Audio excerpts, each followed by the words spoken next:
माँ पार्वती ने भगवान शिव से एक प्रश्न पूछा, जिसके बाद भोलेनाथ ने एक कथा सुनाई और अमर हो गया कबूतर का जोड़ा। उसी अमर कथा से जुड़ी है ये पौराणिक कथा। एक बार नारद मुनि कैलाश पर्वत पर भगवान शिव से मिलने पहुँचे।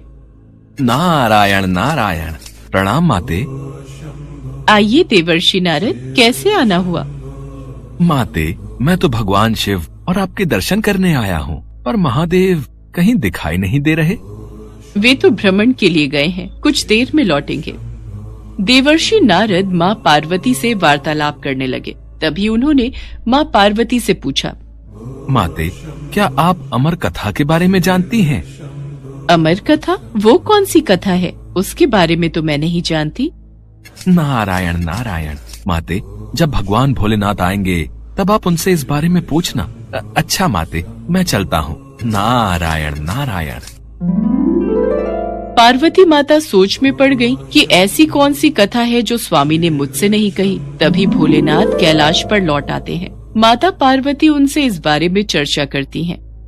प्रभु, आपने मुझे कभी अमर कथा के बारे में क्यों नहीं बताया? मुझे आज और अभी अमर कथा सुननी है। ठीक है देवी, मैं आपको आज अमर कथा सुनाऊंगा, परंतु उसके कुछ नियमों का पालन आपको करना पड़ेगा। अमर कथा के दौरान आपको एक क्षण के लिए भी सोना नहीं है। आप बीच बीच में हुंकार भरती रहना, ताकि मुझे आभास रहे कि आप कथा सुन रही हैं, क्योंकि मेरे नेत्र भी उस क्षण बंद रहेंगे। ठीक है स्वामी, मैं ऐसा ही करूंगी। भगवान शंकर ने माता पार्वती से एकांत और गुप्त स्थान पर अमर कथा सुनने को कहा, जिससे कि अमर कथा कोई अन्य जीव न सुन पाए, क्योंकि जो कोई भी इस अमर कथा को सुन लेता है वो अमर हो जाता। इसके पश्चात शिवजी देवी पार्वती को अमर कथा कहने एक गुफा में ले गए। पुराणों में कहा जाता है, शिवजी ने देवी पार्वती को अमरनाथ की गुफा में अपनी साधना की अमर कथा सुनाई थी, जिसे हम अमृतत्व कहते हैं। प्रचलित कथा के अनुसार भगवान भोलेनाथ ने अपनी सवारी नंदी को पहलगाम पर छोड़ दिया, जटाओं से चंद्रमा को चंदनवाड़ी में अलग कर दिया और गंगा जी को पंचतरणी में तथा कंठाभूषण सर्पों को शेषनाग पर छोड़ दिया। इस प्रकार इस पड़ाव का नाम शेषनाग पड़ा। अगला पड़ाव गणेश पड़ता है। इस स्थान पर भोलेनाथ ने अपने पुत्र गणेश को भी छोड़ दिया था, जिसको महागुणा का पर्वत भी कहा जाता है। पिस्सू घाटी में पिस्सू नामक कीड़े को भी त्याग दिया। इस प्रकार महादेव ने जीवनदायिनी पांचों तत्वों को भी अपने से अलग कर दिया। इसके बाद माँ पार्वती सहित उन्होंने गुप्त गुफा में प्रवेश किया और अमर कथा माँ पार्वती को सुनाने लगे।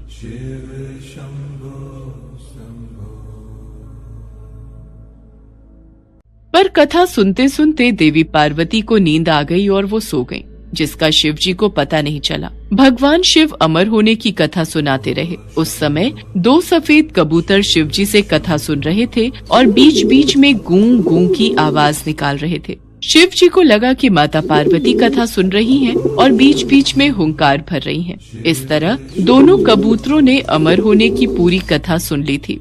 कथा समाप्त होने पर शिवजी का ध्यान देवी पार्वती की ओर गया, जो सो रही थी। अरे, देवी पार्वती तो गहरी निद्रा में है, तो फिर ये हुंकार कौन भर रहा था? अचानक महादेव की दृष्टि अमर कथा को सुनते उन कबूतरों पर पड़ी, तो वे क्रोधित हो गए और उन्हें मारने के लिए आगे बढ़े। मेरे क्रोध से तुम दोनों को कोई नहीं बचा सकता। तुम्हें इसका दंड अवश्य मिलेगा। हे प्रभु, हमें क्षमा कीजिए। हमने अनजाने में ही भूल की, पर हमने आपसे अमर होने की कथा सुनी है। यदि आप हमें मार देंगे तो अमर होने की ये कथा झूठी हो जाएगी। इस पर भगवान शिव का क्रोध शांत हो गया। प्रभु, इन दोनों का इसमें कोई दोष नहीं। मैं गहरी निद्रा में सो गई थी। मैंने आपके आदेश का पालन नहीं किया, इसलिए इन दोनों को क्षमा कर दीजिए।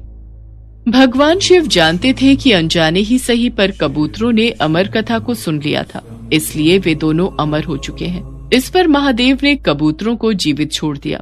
भगवान शिव के आशीर्वाद से वो कबूतर का जोड़ा अजर अमर हो गया। कहते हैं आज भी इन दोनों कबूतरों का दर्शन भक्तों को इस गुफा में प्राप्त होता है और तब से ये गुफा अमर कथा की साक्षी हो गई व इसका नाम अमरनाथ गुफा के नाम से प्रसिद्ध हो गया।